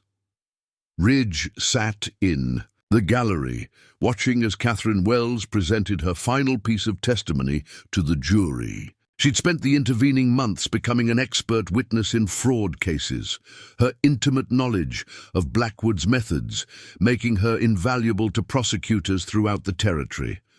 Her transformation from victim to advocate had been remarkable. "To witness the defendant's organization," Catherine said, her voice clear and confident as she addressed the 12 men in the jury box, "systematically targeted families in financial distress, offering assistance while concealing predatory contract terms that would strip them of their property and freedom. The evidence shows a deliberate pattern of exploitation spanning 3 years, and affecting over 100 families across 7 counties. Ridge felt a surge of pride as he watched her speak. The frightened woman who'd been wagered in a poker game had become a powerful voice for justice, her testimony helping to convict not just Torres, but 5 other associates of Blackwood's criminal enterprise. The ripple effects of their victory in Copper Ridge had exposed a network of corruption that reached far beyond what any of them had initially imagined. In the defendant's box, Vincent Torres sat slumped in his chair, his wounded shoulder having healed, but his spirit clearly broken. The evidence against him was overwhelming, not just the documents they'd stolen from Blackwood's safe, but testimony from dozens of victims and financial records that proved the scope of his crimes. His conviction was a foregone conclusion. The only question was whether he'd face life in prison or the gallows. Judge Maxwell, a stern man in his 60s with silver hair and penetrating blue eyes, had proven to be everything Morrison had promised: incorruptible, thorough, and absolutely committed to justice. Over the past months, he'd overseen the trials of 6 defendants connected to Blackwood's organization, securing convictions in every case. "Miss Wells," Judge Maxwell said as Catherine concluded her testimony, "the court thanks you for your invaluable assistance in these proceedings. Your courage in coming forward has made it possible to right many wrongs." As Catherine returned to her seat, Ridge caught sight of familiar faces scattered throughout the courtroom. Thomas Garrett was there, sober now for 4 months and working to rebuild his cattle ranch with compensation money from Blackwood's seized assets. Mayor Hutchins had resigned his position but remained in Copper Ridge as a general store owner, his theft of town funds forgiven in exchange for his cooperation. With the investigation, Morrison sat 3 rows ahead, wearing his old cavalry uniform for the formal proceedings. He'd successfully tracked down and arrested the 3 fugitives he'd previously allowed to escape, restoring his reputation and earning a commendation from the territorial governor. More importantly, he'd found peace with himself. The guilt that had driven him to drink finally exercised by his actions in Copper Ridge. Sheriff Crawford was also present, having been promoted to territorial marshal in recognition of his integrity during the crisis. His testimony about Blackwood's intimidation tactics and the systematic corruption of local officials had been crucial in several of the prosecutions. But it was the other faces in the courtroom that meant the most to Ridge. The faces of people he'd never met, but whose lives had been changed by what they'd accomplished. Families who'd regained their farms, children who would grow up free, men and women who could hold their heads high again, knowing that justice had finally been served. Judge Maxwell called for a brief recess before delivering the verdict on Torres. Ridge used the opportunity to step outside into the crisp autumn air of Santa Fe, where the aspens on the surrounding mountains were turning gold and red. Catherine joined him on the courthouse steps, pulling her shawl tighter against the cool breeze. "I've been thinking about what you said that first night, about how someone has to keep fighting. I understand now what you meant." Ridge wrote a note. "You've found your calling." "As have you," she replied, looking at him with eyes that held deep respect and something else, a warmth that made Ridge's chest tighten with emotion he'd rarely allowed himself to feel. "Marshal Crawford told me about the letter you received from Denver. They want you to investigate another case of organized fraud." Ridge nodded. The letter had arrived 3 days earlier, sent by territorial authorities in Colorado who'd heard about the Copper Ridge trials. A mining consortium was allegedly using tactics similar to Blackwood's to seize family claims, and local law enforcement was either corrupted or intimidated into inaction. "Will you take the case?" Catherine asked. Ridge considered his response carefully before writing, "What about us?" The question hung in the air between them, carrying the weight of 6 months of shared danger, mutual respect, and growing affection. They'd become partners in more than just the pursuit of justice, though neither had spoken openly about the deeper feelings that had developed. Catherine smiled, her green eyes bright with tears and determination. Judge Maxwell offered me a permanent position as a territorial fraud investigator. My first assignment would be to assist with the Colorado case. It seems we make a good team. Ridge felt something inside his chest relax, a tension he hadn't even realized he'd been carrying. The prospect of continuing their work together and exploring whatever lay between them personally filled him with a hope he'd never dared to entertain. He wrote quickly, "Partners?" "Partners," Catherine confirmed, extending her hand for him to shake. But instead of a formal handshake, Ridge took her hand gently in both of his, holding it for a moment longer than propriety strictly required. The courthouse bell tolled, signaling the end of recess. As they prepared to return for Torres's verdict, Ridge reflected on the strange journey that had brought him to this moment. A year ago, he'd been a drifter with no real purpose, using his silence as a shield against a world that often had little place for men like him. Now he had a mission, a partner, and the knowledge that his unique skills could make a real difference in people's lives. The ability to read others that had come from a lifetime of silence, the survival skills learned among his Apache ancestors, and the moral clarity that came from understanding oppression, all of these had combined to make him an unlikely but effective champion of justice. Inside the courtroom, Judge Maxwell took his position behind the bench, his expression grave as he prepared to deliver Torres's sentence. The Mexican foreman looked up with hollow eyes, knowing that his fate was sealed, but perhaps hoping for some measure of mercy. "Vincent Torres," Judge Maxwell began, his voice carrying to every corner of the packed courtroom, "you have been found guilty on 14 counts of conspiracy to commit fraud, 6 counts of assault, and 2 counts of murder in the first degree. The evidence presented has shown you to be a willing participant in one of the most extensive criminal enterprises in territorial history." The judge paused, allowing the weight of his words to settle over the courtroom. "Your actions contributed to the illegal enslavement of over 100 families, the theft of property worth more than $200,000, and the deaths of at least 6 innocent people, including Michael Wells." Ridge saw Catherine's hands clench in her lap. At the mention of her brother's name, even after all these months, the pain of Michael's loss was still fresh, though it had been tempered by the knowledge that his death had not been in vain.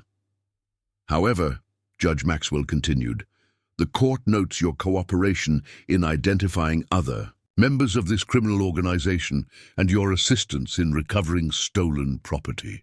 Therefore, the sentence of this court is life imprisonment at the Territorial Penitentiary, with the possibility of parole after 25 years. Torres sagged in his chair, relief evident on his face. He'd escaped the gallows, though he would spend the rest of his productive years behind bars. It was justice, though perhaps not the ultimate justice that some in the courtroom had hoped for. As the proceedings concluded and the crowd began to disperse, Ridge found himself approached by a familiar figure, Deputy Marshal Flynn, the federal lawman who'd arrived in Copper Ridge just in time to help arrest Torres. "Mr. Ridge," Flynn said, extending his hand in greeting, "I wanted to speak with you before you left Santa Fe. There's been some discussion at the federal level about your unique talents." Ridge raised an eyebrow, curious about where this conversation might lead. "The thing is," Flynn continued, "we have similar problems throughout the territories. Organized crime that local authorities can't or won't handle. Corruption that reaches into the highest levels of territorial government. Situations that require someone who can operate outside normal channels." Flynn handed Ridge an official-looking document. This is a federal marshal's commission with special authority to investigate territorial crimes. The position would allow you to travel where needed, with full legal backing for your activities. Ridge examined the document carefully, noting the impressive seals and signatures that would give him authority throughout the American territories. It was more power than he'd ever imagined possessing, and more responsibility than he'd ever sought. "There's one condition," Flynn added. "You'd need to work with a partner, someone with legal training who can handle the courtroom side of investigations while you handle the field work." Ridge looked across the courtroom to where Catherine was gathering her papers and speaking with Judge Maxwell. The symmetry was perfect. She provided the legal expertise and public speaking ability he lacked, while he offered the investigative skills and physical capabilities that complemented her strengths. He wrote a note and showed it to Flynn. "I accept." 3 hours later, Ridge and Catherine stood on the platform of the Santa Fe railway station, waiting for the train that would carry them to Denver and their first official case as federal investigators. Catherine wore a practical traveling dress and carried a leather satchel containing legal documents and reference materials. Ridge had added a badge to his collection of possessions, though he kept it concealed beneath his vest. "Are you nervous?" Catherine asked, as the distant whistle of the approaching train echoed across the high desert. Ridge wrote thoughtfully, "Excited. For the first time in my life, I feel like I'm exactly where I'm supposed to be." Catherine smiled and slipped her arm through his, a gesture that would have seemed impossibly forward 6 months earlier, but now felt natural and right. "Michael used to say that some people are called to greatness, while others have greatness thrust upon them. I think you're both." The train pulled into the station with a great hissing of steam and squealing of brakes, its iron bulk promising to carry them toward new adventures and new challenges. As they climbed aboard, Ridge took one last look back at Santa Fe, where so much of their story had been written, but their story was far from over. In Colorado, families were suffering under a new form of organized oppression, and local authorities were either powerless or complicit. It would be dangerous work, requiring all of their combined skills and newly forged partnership. As the train pulled away from the station and began its journey north toward the mountains, Ridge pulled out a piece of paper and began writing a letter to Sheriff Crawford back in Copper Ridge. He wanted to let the lawman know how their investigation was proceeding and to thank him for his role in their success. But as he wrote, Ridge found himself thinking not just about the past, but about the future. Somewhere ahead, other Vincent Torres and Silas Blackwoods were preying on innocent families, confident that their crimes would go unpunished. They were about to learn that the territories had new defenders, a mute Apache who spoke louder than words and a determined woman who transformed her own suffering into a weapon for justice. The train gathered speed, carrying them toward their destiny as the sun set over the New Mexico mountains, painting the sky in shades of gold and crimson that seemed to promise both danger and hope in equal measure. Behind them, Copper Ridge settled into its evening routine, free at last from the shadow of fear that had hung over it for so long. Children played in streets where armed guards had once patrolled. Families gathered for supper in homes they truly owned. And in the cemetery on the hill, Michael Wells was arrested peacefully, knowing that his death had not been in vain. The poker game that had started it all was finally over, and this time justice had won every hand. 2 weeks into their journey north, the train carrying Ridge and Catherine Wells encountered something that would change the trajectory of their mission entirely. As they rolled through the Colorado Territory, approaching the mining town of Silver Creek, their locomotive ground to an unexpected halt in the middle of seemingly empty wilderness. Ridge peered through the window at the desolate landscape, noting, Fresh horse tracks in the dirt beside the railroad bed, and the nervous behavior of the train crew. After years of reading danger signs in hostile territory, he recognized the setup immediately. They were about to be robbed. Catherine looked up from the legal documents she'd been reviewing, sensing the tension in Ridge's posture. "What is it?" Before Ridge could write a response, the train car door burst open and 3 armed men stepped inside. The leader was a tall, lean man with a carefully waxed mustache and expensive clothes that seemed out of place in the rough Colorado wilderness. His companions were clearly hired muscle, brutal-looking men with scarred faces and the dead eyes of professional killers. "Ladies and gentlemen," the well-dressed man announced in a cultured voice that carried a slight southern accent, "I am Nathaniel Blackwood, and I believe some of you have something that belongs to my late brother." Ridge felt his blood turn to ice. Silas Blackwood had never mentioned having a brother, but the family resemblance was unmistakable. The same cold grey eyes, the same cruel smile, the same air of absolute entitlement. Nathaniel was younger than Silas had been, probably in his mid-30s, but he radiated the same predatory intelligence that had made his brother so dangerous. "My associates and I have been following your progress since Santa Fe," Nathaniel continued, his eyes scanning the passengers until they settled on Ridge and Catherine. "It seems my brother's death has caused quite a stir in certain legal circles. Fortunes have been lost, reputations ruined, careers destroyed. Some very important. People are rather upset about the disruption you've caused their business arrangements." Catherine's hand moved instinctively toward the leather satchel containing their federal credentials and investigation materials. But one of Nathaniel's men was already moving in her direction, his hand resting on the grip of his pistol. "I wouldn't," Nathaniel said softly. "My companions are not known for their restraint when it comes to uncooperative federal agents." Ridge studied the 3 men carefully, calculating angles and distances. The car was cramped, filled with innocent passengers who could be hurt in a gunfight.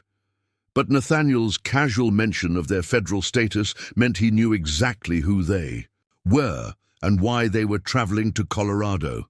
This wasn't a random robbery. It was an assassination attempt disguised as one. "You see," Nathaniel continued, settling into an empty seat as if he were a legitimate passenger, "my late brother may have been crude in his methods, but he was part of something much larger than his little territorial empire. There are mining interests, railroad companies, territorial politicians, all with investments that extend far beyond Copper Ridge." Ridge wrote a quick note and held it up. "What do you want?" Nathaniel's smile widened as he read the message. "The famous silent Apache speaks at last. What I want, my friend, is very simple. I want you to forget about your investigation in Colorado. I want you to return to Santa Fe and inform your superiors that the situation has been resolved.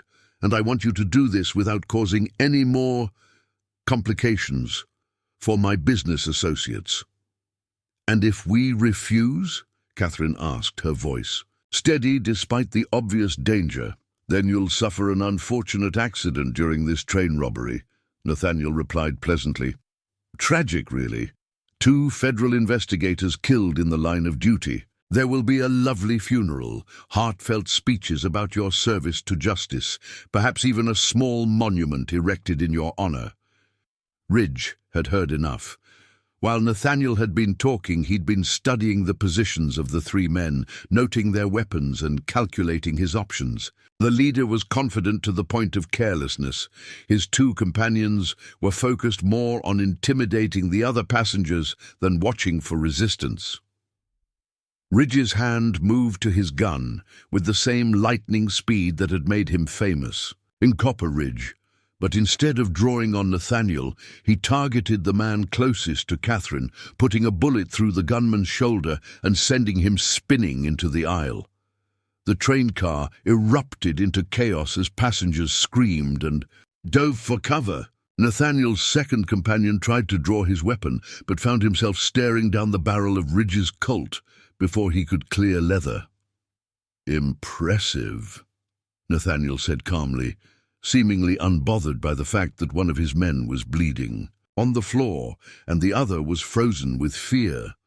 "But you're forgetting something important." Ridge kept his gun trained on the remaining gunman while writing a one-handed note. "What?"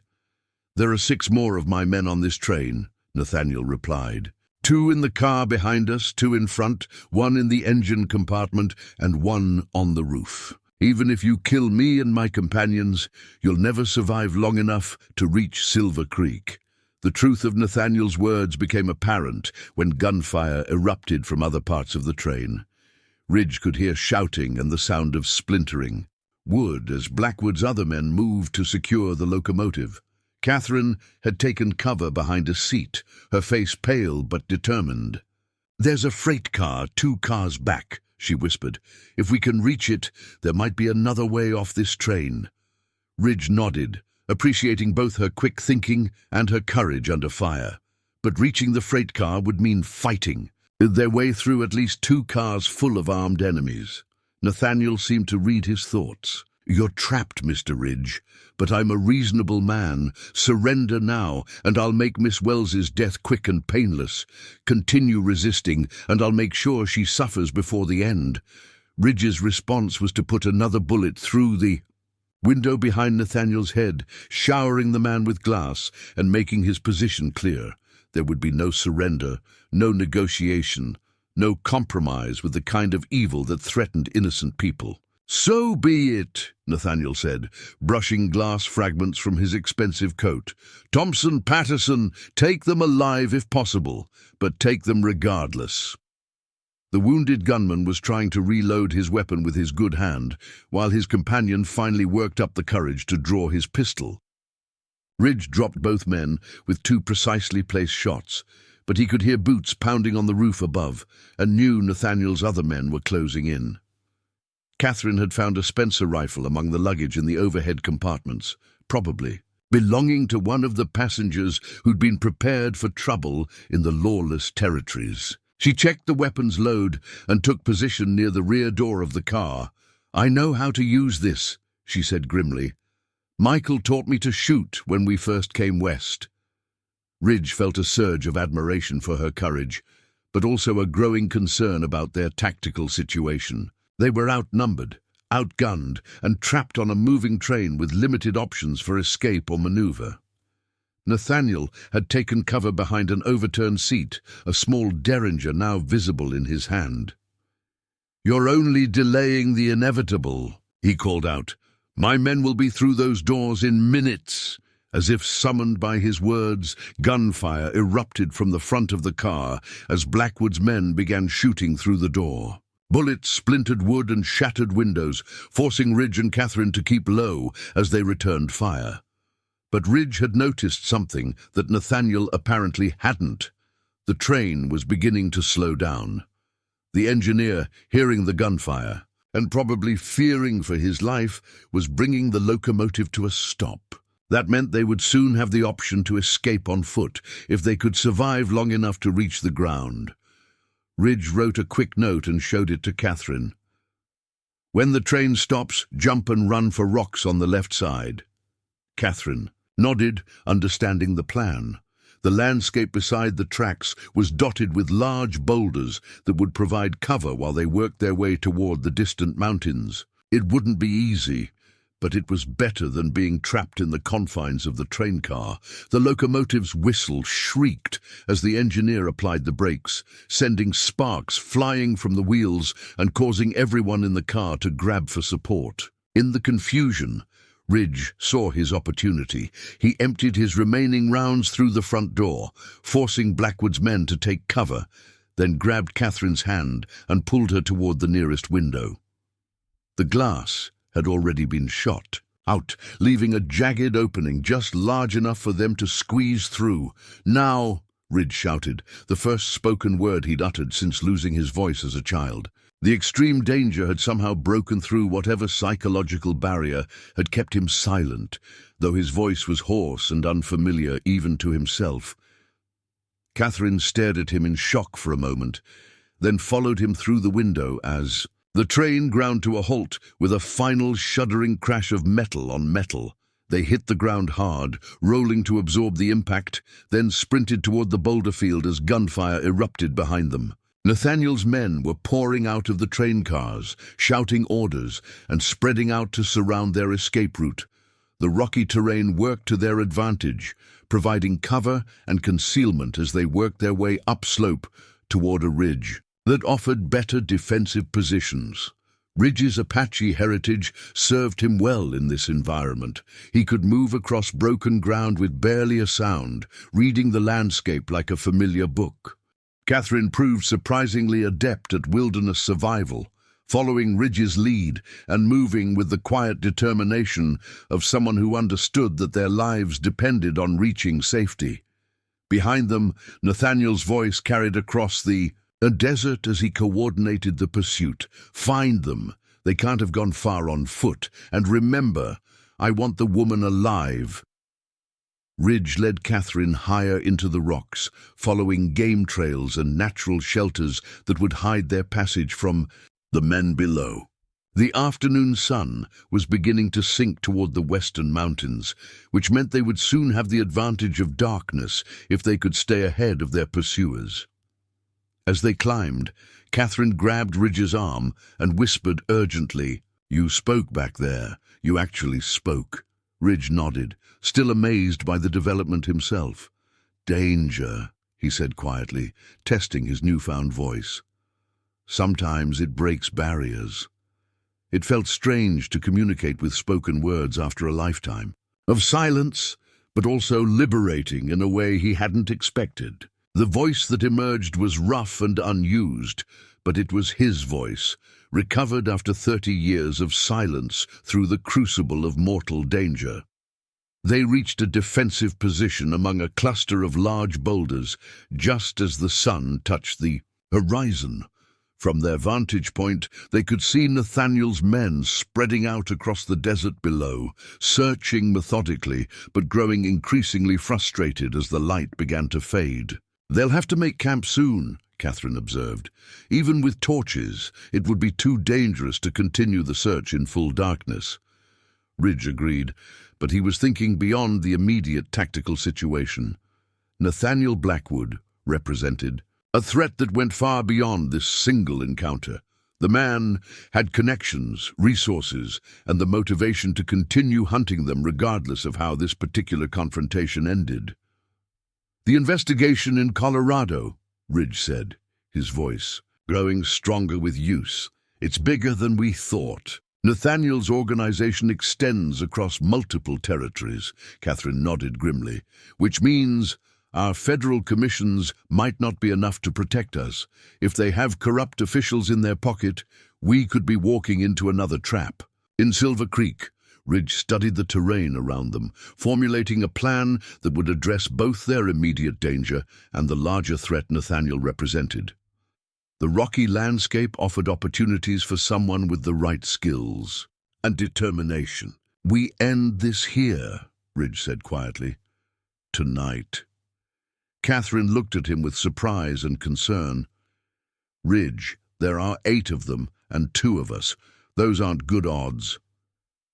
"Numbers aren't everything," Ridge replied, his voice carrying the confidence of someone who'd survived impossible odds before. "Terrain, darkness, surprise, these can be more valuable than extra guns." As night fell over the Colorado wilderness, Ridge began planning what would either be their salvation or their final battle. But for the first time since boarding the train in Santa Fe, he felt like they had a real chance of not just surviving, but winning. The poker game that had started in Copper Ridge was about to resume, with higher stakes than ever before. The Colorado. Night descended like a black velvet curtain across the rocky wilderness, bringing with it the kind of bone-deep cold that could kill the unprepared. Ridge crouched behind a granite outcropping, watching the distant flicker of campfires where Nathaniel Blackwood's men had made their temporary base near the abandoned train. 8 fires meant they'd split into small groups for warmth. Exactly what he'd hoped for. Catherine huddled beside him, wrapped in a blanket they'd salvaged from the train wreckage. Her breath came in small, white puffs as she whispered, "How do we take on 8 armed men with just the ammunition we have left?"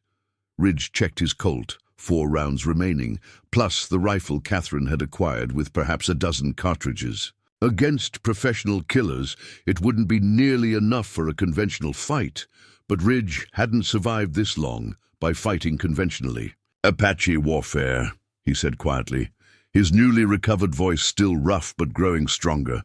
"My grandfather taught me that the desert itself can be your greatest weapon if you know how to use it." He pointed to a series of dried arroyos cutting through the landscape between their position and the enemy camp. "Flash flood channels. Follow them. You can move unseen within 50 yards of their fires." Catherine studied the terrain with the analytical mind that had made her such an effective legal investigator. "You're planning to pick them off one by one?" "Divide and isolate," Ridge confirmed. "Make them afraid, make them paranoid. When men start jumping in the shadows, they make mistakes." Ridge had learned these tactics during his youth among the Apache before disease and cavalry raids had scattered his band.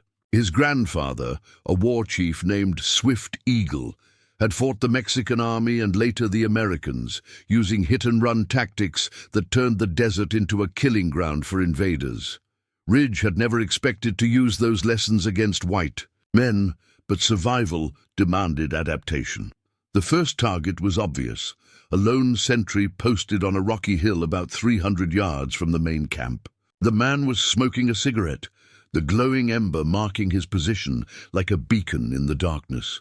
Ridge could approach from the blind side using a dry wash that curved around the hill's base.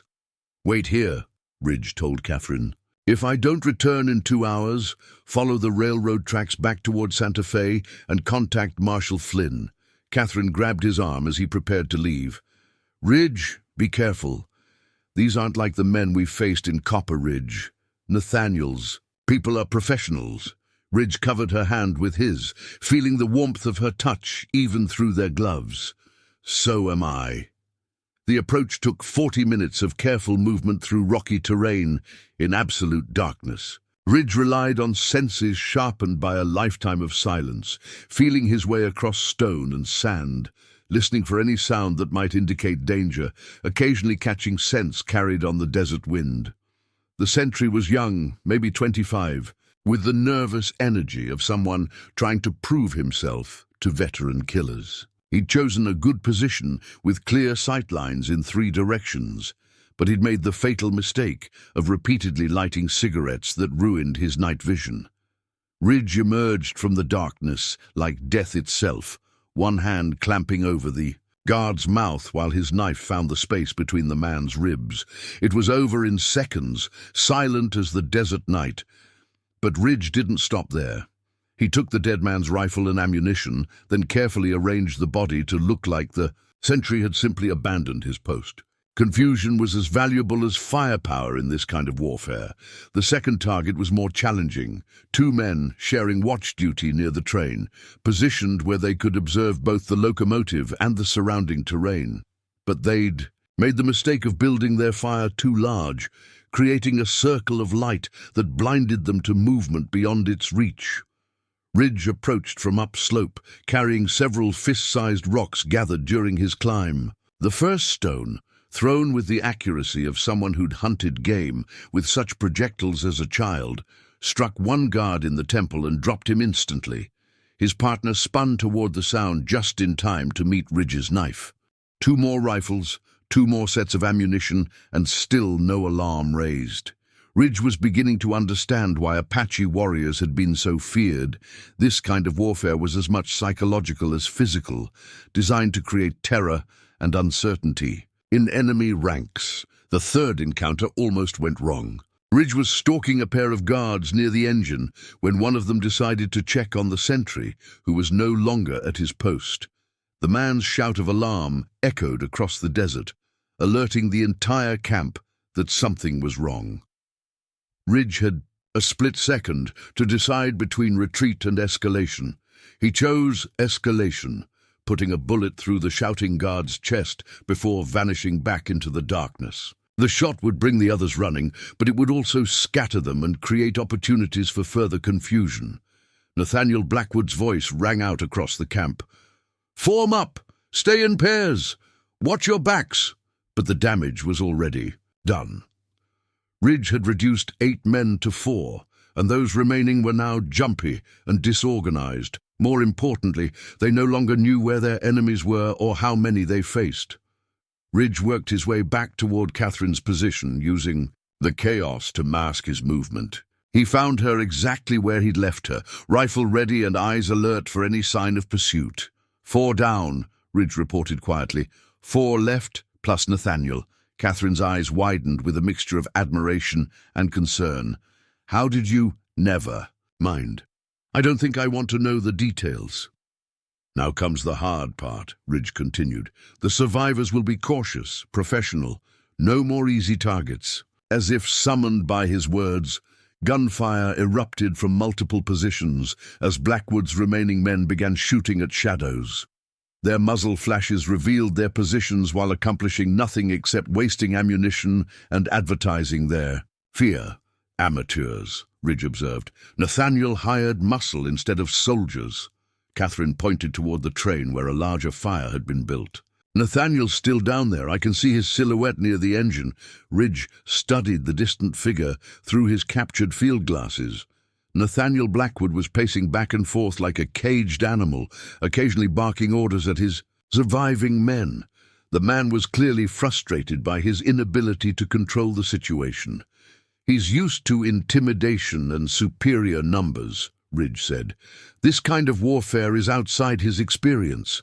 Catherine smiled grimly. "Then let's keep him off balance." Ridge looked at her with surprise and growing respect. The frightened woman from the poker game in Copper Ridge had been replaced by someone harder, more determined. The trials of the past months had forged her into steel. "What did you have in mind?" Ridge asked. "Nathaniel mentioned that we disrupted business arrangements across multiple territories. What if we could turn that against him, make his own allies doubt his competence?" It was a brilliant suggestion that showed Catherine's understanding of how criminal organizations operated. Men like Nathaniel maintained power through reputation and results. Spectacular failure could destroy him more effectively than bullets. Ridge began formulating a new plan, one that went beyond simple survival to complete victory. But it would require taking enormous risks and depending on Catherine's legal knowledge as much as his combat skills. "The train's telegraph equipment," Ridge said suddenly. "If it's still functional, we could send messages to territorial authorities, newspaper editors, anyone who might be interested in Nathaniel's confession." Catherine's eyes lit up with understanding. "Force him to admit his crimes while his own men listen. Create a record that destroys his entire organization." They began working their way back toward the train, using the dried arroyos and rock formations to stay hidden from the increasingly paranoid guards. Ridge could hear Nathaniel shouting instructions, his voice carrying clearly in the thin desert air. "Spread out, find them. They can't have gone far." But Nathaniel's men were city killers, not wilderness fighters.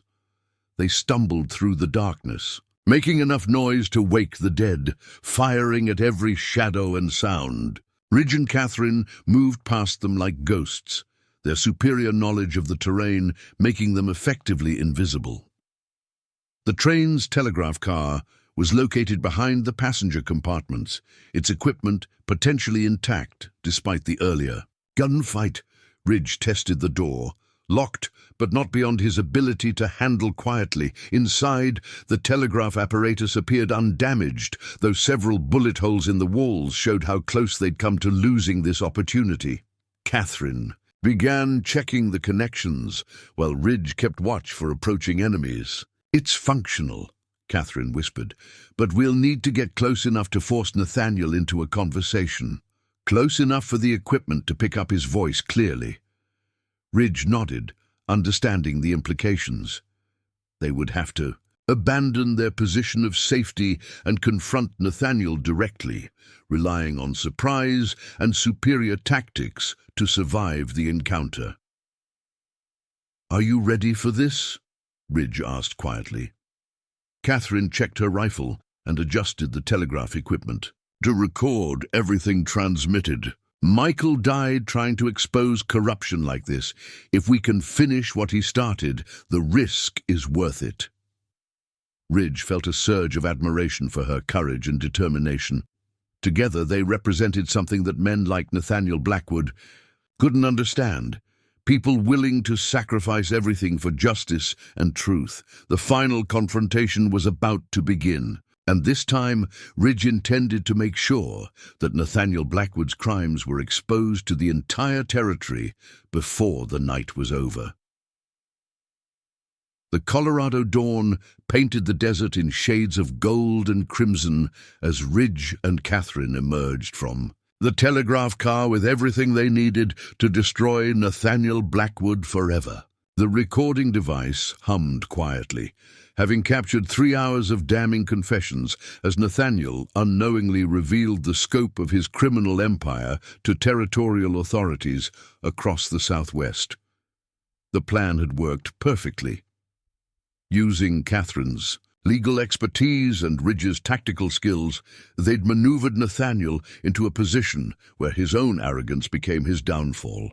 When confronted with evidence of his brother's crimes and the collapse of his carefully constructed network, Nathaniel had responded exactly as they'd predicted, with threats, admissions, and detailed descriptions of corrupt officials he intended to eliminate. "The transcript will reach Santa Fe within hours," Catherine said, checking the telegraph logs one final time. "Judge Maxwell, Marshal Flynn, even the territorial governor, Nathaniel's own words will condemn him." Ridge nodded, watching as the 4 surviving members of Blackwood's gang stumbled through the desert dawn, no longer the confident killers they'd been the night before. Hours of stalking through darkness had broken their morale and left them jumping at every shadow. "It's over," Ridge said quietly, his voice still carrying the wonder of someone rediscovering speech after 30 years of silence. "The network, the corruption, all of it. Nathaniel's confession implicated officials in 4 territories, but their victory came with a price. Nathaniel himself lay dead beside the train, killed not by Ridge's gun, but by his own desperation. When faced with the certainty of exposure and execution, he'd chosen to end his life rather than face justice. His final words, recorded for posterity, had been a curse against everyone who'd brought down his family's empire." Catherine stood beside the telegraph equipment, her face reflecting the complex emotions of someone who'd seen justice served, but at enormous cost. 43 families, she said softly. That's how Nathaniel mentioned in his confession. 43 families across 4 territories, all trapped by fraudulent contracts. Ridge understood her mood. Victory felt different when you could count the human cost in specific numbers rather than abstract concepts. Each family represented real people, children, parents, grandparents, whose lives had been stolen by organized greed. A dust cloud on the eastern horizon announced the approach of federal marshals responding to their telegraph messages. Marshal Flynn had acted with remarkable speed, assembling a force large enough to capture Nathaniel's surviving men and begin the complex process of unraveling his criminal network. "Mr. Ridge! Miss Wells!" Flynn's voice carried across the desert as his riders approached the abandoned train. "Are you both safe?" Ridge helped Catherine down from the telegraph car, noting how she moved with the confidence of someone who'd survived mortal danger and emerged stronger. The frightened woman wagered in a poker game had been replaced by a federal investigator who'd just exposed the largest criminal conspiracy in territorial history. "We're safe," Ridge called back, his voice growing stronger with use. "And we have everything you need to clean up this mess." The next few hours passed in a blur of activity as Flynn's marshals secured the scene, arrested the survivors, and began cataloguing evidence.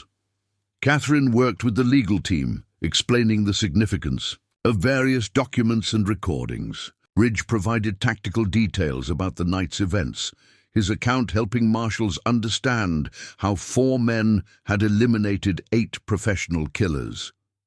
By afternoon, a second train had arrived to transport the prisoners and evidence back to Santa Fe.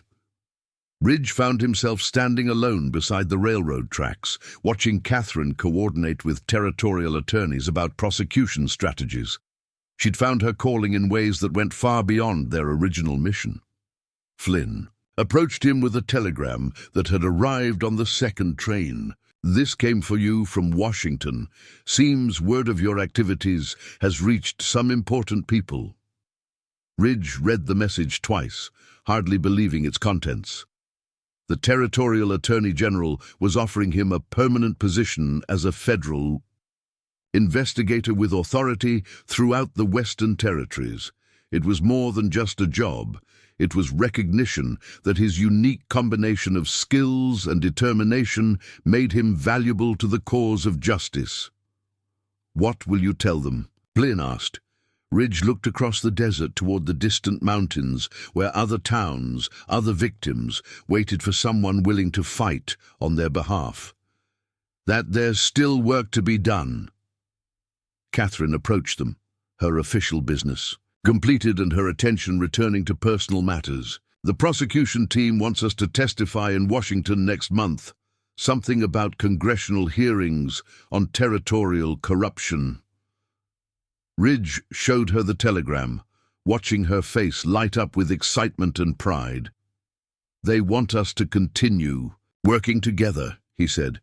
"New territories, new cases, new opportunities to help people who can't help themselves." Catherine's smile was radiant as she took his arm. "Partners?"